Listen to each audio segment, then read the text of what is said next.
Can you take a question on the U.S.-Africa Summit? Can you take a question on the U.S.-Africa Summit? Karel, why is it so hard to take a question on the U.S.-Africa Summit when the president is with 50 African leaders, the biggest gathering of leaders of his administration? Why is it hard for you to give me a question? It is not hard. I've answered. Would you let me answer the question, or are you going? Okay. But you don't give us questions. Okay. I'm trying to answer your question. Go ahead, sir. Go ahead. Again, I just tried. You wouldn't let me. Go ahead. No, but can I just tried, and you would not let me, sir. So your colleague is going to ask a question. Go ahead. No, I literally just tried to answer your question. You shut me down. So now your colleague is going to. Let me ask the question first before you answer. Okay. Thanks, everybody. I'll see you tomorrow. Question on the respect for America.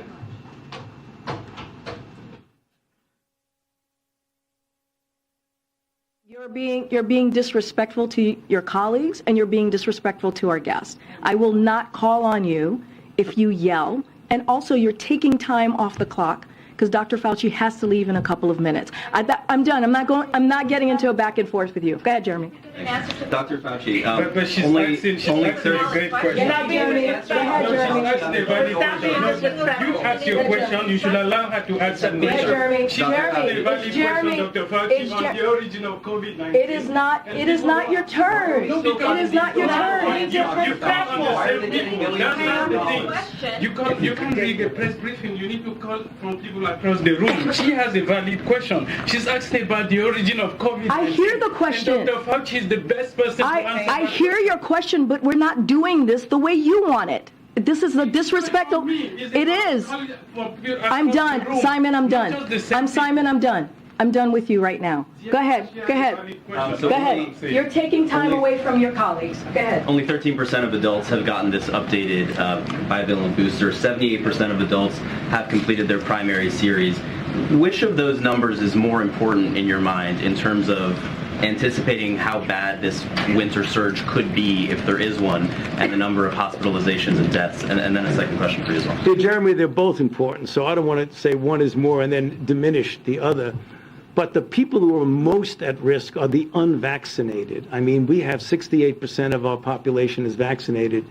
You know, that means that we have 32% of the population that's not. And if you look at the data, they are just profoundly striking of the curves of death and hospitalization of unvaccinated versus vaccinated and boosted. So there is a relatively smaller difference in vaccinated and unboosted versus vaccinated plus boosted. That doesn't mean you shouldn't get boosted, but the real danger is in the people who have not been vaccinated. So that's where we expect, if we're going to see a problem this winter, it's going to be among those people. And then as you reflect on the end of your time and decades in government service, and particularly your handling of the pandemic, did you imagine that this virus would still, as we are here today, be killing 200 to 300 people a day? No.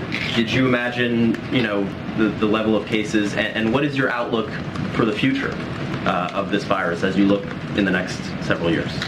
No, I did not imagine that. I don't think any of my colleagues imagined that we would see a 3-year saga of suffering and death and 1 million Americans losing their lives.